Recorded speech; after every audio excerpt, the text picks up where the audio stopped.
नमस्कार, मैं हूं आपके साथ नम्रता। शनिदेव के बुरे प्रभाव को कम करने के लिए लोग तरह तरह के उपाय करते हैं। ऐसे में अगर शनि का कोई भी उपाय काम नहीं आ रहा है तो ये सबसे अच्छा मौका है। दरअसल 24 अप्रैल को शनिवार के दिन शनि प्रदोष व्रत पड़ रहा है।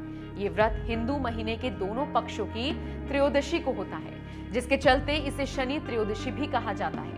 कहते हैं इस दिन जिस भी जातक पर शनि की 7.5 महादशा और शनि ढैया चल रही हो, वो कुछ उपाय करके न्यायाधीश के इन प्रकोप से पार पा सकता है। फिलहाल शनि की 7.5 मकर, धनु और कुंभ राशि के जातकों पर चल रही है।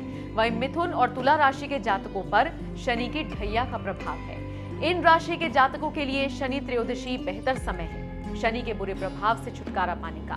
ऐसे में वो कौन से उपाय हैं जो 24 अप्रैल को बेहतर परिणाम देकर जा सकते हैं, बता रही हैं पटना के जाने माने ज्योतिषाचार्य दैवज्ञ डॉक्टर श्रीपति त्रिपाठी जी। दोस्तों नमस्कार, मैं हूं डॉक्टर श्रीपति त्रिपाठी। प्रदोष व्रत को भगवान शिव का आशीर्वाद प्राप्त करने के लिए रखा जाता है। ये व्रत हिंदू महीने के दूसरे पक्षों की त्रयोदशी को होता है।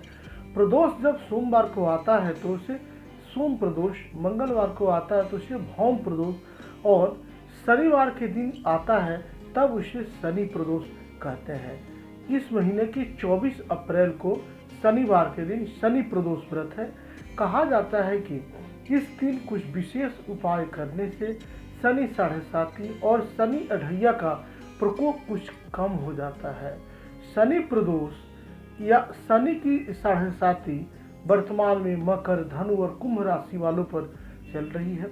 वहीं मिथुन और तुला राशि वालों पर शनि की अढ़ैया का प्रभाव है।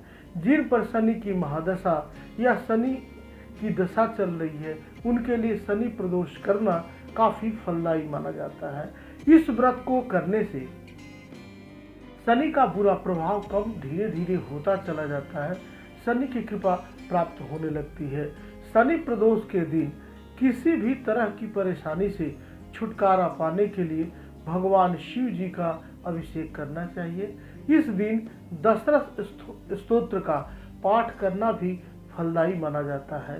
खासकर आज के दिन शनि प्रदोष से मुक्ति पाना चाहते हैं इस दिन तो गरीब व्यक्ति को काली दाल और काले वस्त्र आप दान करें, शनि देव की पूजा करें और शनि चालीसा का पाठ करें। दशरथ की कृत शनि चालीसा का भी पाठ करें। इस दिन पीपल के पेड़ की पूजा करना भी काफी शुभ माना जाता है। पीपल के पेड़ को छूकर 108 बार ओम नमः शिवाय मंत्र का जप करें। शनि त्रयोदशी के दिन काली चीजें जैसे जूता, सरसों, काली उड़द आदि दान करें। इस दिन पीपल के पत्ते पर चमेली का तेल लगाकर शिव को अर्पित करें। इस दिन शनि मंदिर में ओम शं शनिश्चराय नमः का कम से कम 11 बार जप करें।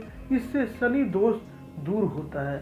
शनि त्रयोदशी के दिन पीपल के पेड़ पर नीले रंग का पुष्प और जल अर्पित करें। फिर घर पर ओम शं शनिश्चराय नमः मंत्र का एक माला जाप करें। इससे भी शनि दोष कम होता है, परेशानियां कम होती हैं। इस दिन कांसे की कटोरी में सरसों का तेल लेकर उसमें अपना चेहरा देखें और उस कटोरी को तेल सहित शनि का दान लेने वाले व्यक्ति को दें।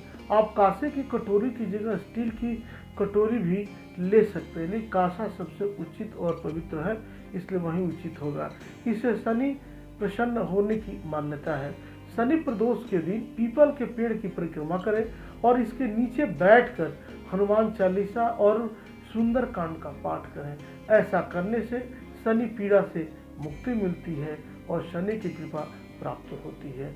आप सब यूं ही बने रहें, लॉकडाउन का ध्यान रखें, इसका ख्याल रखें, अपने को और अपनों को सुरक्षित रखें, परिजनों का ख्याल रखें। लॉकडाउन का जो भी नियम है उसके एहतियात का पालन करें। तो ये थे वो उपाय जिन्हें करके आप शनि के प्रकोप से छुटकारा पा सकते हैं। साथ ही साथ 24 अप्रैल को पड़ने वाले प्रदोष व्रत में महादेव और माता पार्वती का आशीर्वाद भी अपने भक्तों के सभी कष्टों का निवारण करने वाला होगा, क्योंकि इस बार सूर्य, बुध और शुक्र की युति बड़ा कमाल करने वाली है। कैसे, बता रहे हैं ज्योतिषाचार्य राकेश चतुर्वेदी। नमस्कार, धर्म ज्ञान के सभी दर्शकों का स्वागत है और मैं हूं आपके साथ नम्रता शर्मा। गाहे बगाहे अगर आपसे कोई गलती हुई है, कोई आपसे इस तरह का काम हो गया है जिसका आप पश्चाताप करना चाहते हैं, तो आपके लिए एक मौका मिल रहा है। और ऐसा हम इसलिए कह रहे हैं क्योंकि प्रदोष व्रत का हम यहां पर जिक्र कर रहे हैं। प्रदोष, जैसा कि आप नाम से ही समझ रहे हैं, आपने जितने भी दोष गलती से किए हैं या फिर आप किसी का पश्चाताप करना चाहते हैं, जितना मेरी समझ में है ये मैं आपको समझा पा रही हूं। बाकी इस पर चर्चा करने के लिए इसका महत्व क्या है, कैसे पूजा अर्चना करें, इस बीच एक ध्रुव योग भी बन रहा है, ये क्या है, इसका महत्व क्या है, इन सब पर आज हम बातचीत करेंगे।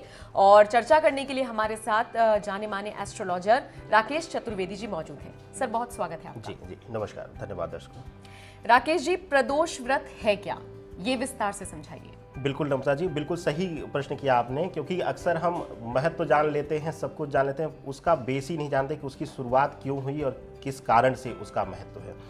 प्रदोष व्रत जो है वो बेसिकली हमारे धर्मशास्त्रों में इसका बहुत ज़्यादा महत्व है। एकादशी के बाद सबसे ज़्यादा महत्व अगर किसी व्रत का है तो वो प्रदोष व्रत का है। प्रदोष व्रत के दिन हम शिव और पार्वती के खुश करने के लिए और अपने समस्त जो भी, चाहे वो जाने अनजाने या फिर किसी भी तरीके से अगर कोई पाप हुआ है, कहते हैं कि अगर रोड चलते भी या गलती से भी कार्य करते हुए भी हमसे कोई कीटाणु भी, कीड़ा भी मरा हुआ है, तो उस दोष के भी क्षमा के लिए हम इस व्रत का अनुसरण करते हैं। अब बात आती कि इसकी उत्पत्ति कहाँ से हुई। इसकी उत्पत्ति की लीला भी बहुत महान है। मतलब इसको कहें कि स्वयं ईश्वर ने ईश्वर के लिए ही इस व्रत का अनुसरण किया था। श्री रामचंद्र जी को और कृष्ण जी को, जब कृष्ण जी ने भी, यहाँ पर एक छोटी सी बता दें आपको कथा, जब कृष्ण जी ने शिव जी को, क्योंकि प्रिय थे और शिव जी के भी प्रिय कृष्ण थे, तो जब शिव जी ने पूछा और चर्चा हुई दोनों की, तो कृष्ण जी ने पूछा कि इस धरती पर मानव रूप में आने जैसे कुछ जाने अनजाने मुझसे भी पाप हुए हैं, गलतियाँ हुई, छल हुए हैं, तो उसके समाप्ति के लिए मुझे क्या करना चाहिए। तो वहाँ पर शिव और पार्वती ने उन्हें प्रदोष व्रत का महत्व समझाया है और उससे लेकर श्री कृष्ण ने इस व्रत की शुरुआत की है। तो जाहिर सी बात है, जब ईश्वर ने खुद अपने पापों को नष्ट करने के लिए इस व्रत की शुरुआत की है, तो हमारे लिए इसकी महानता कितनी ज़्यादा होगी ये आप सब दर्शक भी समझ गए होंगे। बिल्कुल, जाहिर सी बात है। तो राकेश जी, ये बता दीजिए कि प्रदोष व्रत कब पड़ रहा है, और एग्जैक्टली डेट तो आपको सर ही बताएंगे, लेकिन शनिवार का शायद दिन पड़ रहा है और इसे शनि प्रदोष व्रत कहा जा रहा है, तो इसके पीछे का क्या रीजन है? देखिए, शनि प्रदोष व्रत इसलिए कहा जा रहा है कि यह शनिवार के दिन पड़ रहा है। कुछ चीज़ों में आप सब के लिए मैं बता दूं कि आप लोग सुन लीजिए कि कई बार हमने सुना है अमावस्या पड़ती लेकिन सोमवती अमावस्या लग जाती है। उसका बहुत ज़्यादा हम लोग सुनते हैं क्योंकि उसका महत्व बढ़ जाता है। इसी तरीके से शनि अमावस्या का महत्व, इसी तरीके से प्रदोष व्रत का महत्व इसलिए बैठ जाता है कि यह शनिवार के दिन पड़ रहा है, शनि का होरा प्रधान रहेगा और साथ ही साथ शनि अपने स्वग्रही होकर बैठे हुए हैं, अपने घर में बैठे हुए, अपने राशि के घर में बैठे हुए हैं, तो इसलिए इस दिन बहुत ही ज़्यादा महत्वपूर्ण हो जाता है यह व्रत। और इसके अलावा अगर हम बात करें वर्तमान गोचर को रखते हुए भी कि इस दिन अगर 24 तारीख को जो यह व्रत लग रहा है, इस व्रत का विशेष करके 24 तारीख वाला व्रत क्यों महत्वपूर्ण है, क्योंकि इस दिन आप सूर्य, बुध और शुक्र की एक साथ युति बन रही है इस गोचर में, और शनिदेव अपने मकर राशि में बैठे। तो इस समय जो इस व्रत का महत्व है, क्योंकि न्याय के देवता अपने घर में हैं, मजबूती की स्थिति में हैं, और साथ ही साथ यश, वैभव और मान सम्मान को देने वाले सूर्य और शुक्र दोनों बुध के साथ युति बनाकर बैठे हुए हैं। तो इसलिए इस व्रत का महत्व बढ़ जाता है, इस व्रत के दिन का महत्व बढ़ जाता है। नम्रता, तो इसे कोई भी रख सकता है या फिर किसी के लिए स्पेसिफिक है? और दूसरी बात, इसमें पूजा अर्चना कैसे करें? देखिए, इसका बहुत ही सात्विक विधान है क्योंकि शिव और पार्वती की इसमें स्तुति है। तो जाहिर सी बात है, आपके घर के आसपास अगर कोई शिवालय हो, शिव मंदिर हो, या घर में भी शिव पार्वती की प्रतिमा या फोटो लगाकर या मूर्ति रखकर आप पूजा कर सकते हैं। इस विशेष व्रत का एक बहुत कठिन नियम है कि इसको निर्जला रखा जाता है, आपको जल नहीं लेना है। तो इसलिए यह व्रत बहुत कठिन है, इसीलिए हर कोई आपको यह व्रत करता हुआ नहीं मिलेगा, क्योंकि इसमें कठिनता इतनी ज़्यादा है कि आपको जल नहीं लेना है उस तिथि में। अगली तिथि में आप जब त्रयोदशी की तिथि बीत जाएगी तब आप जल का और अन्न का ग्रहण करेंगे। तो इसलिए यह व्रत बहुत कठिन है, क्योंकि आप सब जानते हैं कि शिव जल्दी प्रसन्न होते हैं, लेकिन उसके लिए वो कठोर परीक्षा भी लेते हैं। तो इसीलिए इस व्रत में कठिनाइयाँ ज़्यादा हैं, लेकिन उसके साथ साथ जितनी कठिनाइयाँ हैं उतना ही इसका महत्व भी है, उतना ही इसका लाभ भी है। बिल्कुल, थोड़ी सी मेहनत, थोड़ी सी कठिनाई, लेकिन फिर इसका फल भी आपको मिलेगा। अच्छा, इन सब के बीच प्रदोष व्रत के दौरान एक ध्रुव योग बन रहा है, तो ये ध्रुव योग क्या है? देखिए, इस दिन जो विशेष करके ये मुहूर्त मिल रहा है, मैंने कहा कि सूर्य बुध एक साथ और शुक्र एक साथ युति बनाए हुए हैं, तो ये अपने आप में एक महान योग बन रहा है और त्रिपुष्कर योग के साथ यह व्रत होगा। इस व्रत में त्रिपुष्कर योग मिल रहा है, जो बहुत ही अत्यंत लाभकारी होता है। हम मानते हैं कि एक, जैसे कि हमने विधान पढ़ा हुआ है, आप लोगों ने सुना भी होगा कि कई बार हमने देखा कि घर में पूजा कराने से ज़्यादा महत्व होता है गंगा के घाट पर या शिवालय में कराने से। उसी तरीके से अगर इस योग में यह व्रत रखा जाता है तो इसका महत्व ज़्यादा है। और आपने पूछा कि किस तरीके के लोगों को रखना चाहिए। कोई भी इस व्रत को रख सकता है नम्रता जी, जिस कार्य उद्देश्य से इसके व्रत का संकल्प लिया जाएगा। ये हर महीने में 2 बार पड़ता है, तो अगर आप 11 या 21 व्रत का संकल्प लेकर अखंडित किसी भी कार्य के लिए इस व्रत का अनुसरण करते हैं तो उस कार्य में सिद्धि मिलती ही मिलती है, उस कार्य की पूर्णता होगी ही होगी। ये लिखा हुआ है शास्त्रों में, और इसलिए इस व्रत का महत्व और ज़्यादा बढ़ जाता है अन्य व्रतों के कंपेयर में।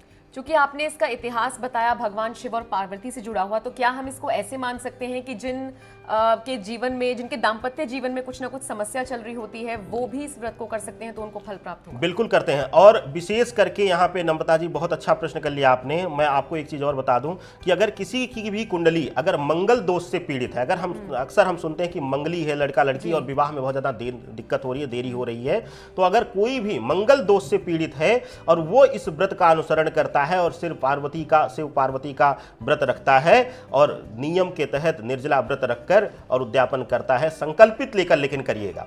जब भी करिएगा, अपने जब भी किसी विशेष कार्य के उद्देश्य से करिएगा तो संकल्प लेकर करिएगा कि ये मेरा कार्य है और इस कार्य के लिए मैं इतने व्रत का संकल्प लेता हूं। वो अखंडित होना चाहिए, वो लगातार 11 कंप्लीट होने चाहिए, 21 कंप्लीट होने चाहिए। ये नहीं कि आज आपने कर लिया ये वाला, फिर 2 छोड़ दिए, फिर तीसरा कर लिया। तो इस तरीके की लापरवाही मत करिएगा। अगर किसी भी उद्देश्य की प्राप्ति आपको करनी है तो कंटिन्यूअस करिएगा, संकल्पित करिएगा। बिल्कुल, तो प्रदोष व्रत की क्या अहमियत है, इसके पीछे आप पूजा अर्चना कैसे कर सकते हैं, इसका इतिहास क्या है, इसके अलावा कितना फल आपको इससे मिलने वाला है, ये सब आपने जाना। इन सब के अलावा कुछ एक ऐसे उपाय जो आप हमारे दर्शकों को बताने चाहें इस व्रत वाले दिन, वो जो कर सकते हैं घर पर बैठे ही। होता है ना, कई बार लोग मंदिर नहीं जा सकते हैं, तो घर पर ही किस तरीके से कुछ उपाय करें कि उनको फल मिले? देखिए, इस विशेष दिन का बहुत महत्व है और इसको अगर आप कैश करना चाहते हैं अपने जीवन में तो बहुत ही अच्छा शुभ अवसर है। अगर खास करके आपके जीवन में नौकरी से संबंधित कोई दिक्कत आ रही है, व्यापार से संबंधित कोई दिक्कत आ रही है, वैवाहिक जीवन में दिक्कत है, अगर वैवाहिक जीवन में आपके दिक्कत आ रही है तो आप 21 बेल पत्र लेकर शिवालय में अर्पित कर दीजिए, या फिर आप अपने घर में रखकर आप शिव पार्वती के प्रतिमा के सामने उसको अर्पित करिए और सफेद और लाल पुष्पों से उनकी पूजा करिए। दोनों ही उनको प्रिय है, सफेद और लाल पुष्प भी। और अगर आपके लिए नौकरी या व्यापार से संबंधित कोई दिक्कतें चल रही हैं, फाइनेंशियल क्राइसिस आप झेल रहे हैं, तो आपके लिए शुभ होगा कि आप प्रदोष व्रत रखें और किसी भी शिवालय में जाकर शिवलिंग पर आप सफेद चंदन घिस लें, सबसे बढ़िया है, और उसको पानी में मिलाकर और उससे उनका अभिषेक कर दें। ये आप नियमतः करें, लगातार करें, आपको अद्भुत लाभ होगा नम्रता जी। तो बहुत बहुत शुक्रिया ये तमाम जानकारियां हमारे दर्शकों तक पहुंचाने के लिए राकेश जी आपका। और साथ ही साथ अगर ये जानकारी आपको अच्छी लगी हो तो इस वीडियो को ज़्यादा से ज़्यादा शेयर कीजिए। बहुत बहुत आभार इस वीडियो को देखने के लिए। नमस्कार।